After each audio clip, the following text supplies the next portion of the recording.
Ouais, c'était très important de faire l'analyse là maintenant avec Denis parce que sinon, ouais, peut-être je pourrais même pas y croire. Je me souviens plutôt les petits faux que j'ai faits et puis que peut-être c'est aussi bien, comme ça on peut améliorer encore ça. Non, pas surpris. Ça représente le niveau que Michèle est là.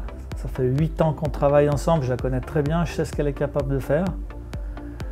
Et puis c'est un travail de longue haleine, donc moi je savais que c'était possible de le faire. Ouais, pourquoi elle ne trace pas quelque chose un peu plus normal? Mais après je me suis dit, bon, moi je suis pas normale, alors c'est pourquoi ça joue depuis si beaucoup de temps. Ça va si bien, nous deux ensemble, et puis ouais, à la fin je me suis dit, il a énormément de confiance en moi. S'il pense que là je vais être la meilleure de tout le monde, alors je peux aussi avoir beaucoup de confiance en moi, et à la fin c'était juste. Non, avant de tracer, je ne pense pas du tout à ça. D'abord, je regarde l'état de la piste, de la première manche, parce que je ne veux surtout pas venir croiser les trous et que ça tape dans les rails de la première.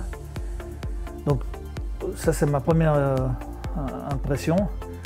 La deuxième, je vois que la première manche, il manque un peu de vitesse, c'est pas très spectaculaire, c'est pas super cool à voir. Pour moi, c'était normal, assez naturel de tracer comme ça. Ouais, la deuxième manche, il fallait skier énormément fluide. Et puis c'est ça que je pense Denis voulait provoquer aussi. Il y avait beaucoup de vitesse, il y avait tellement beaucoup de changements de rythme.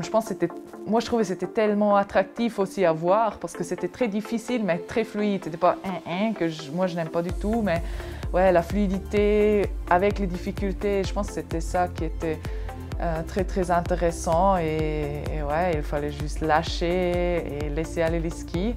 Même si tu fais les petits faux, c'était absolument égal. Il fallait juste descendre tout le temps jusqu'à l'arrivée. C'est beaucoup de travail, beaucoup d'humilité. Elle est beaucoup plus humble qu'avant. Là, cette humilité vis-à-vis des autres athlètes, vis-à-vis de la concurrence, vis-à-vis de la piste, vis-à-vis de tout ce qui se passe. Ça, c'est la maturité de la personne qui est mûre maintenant.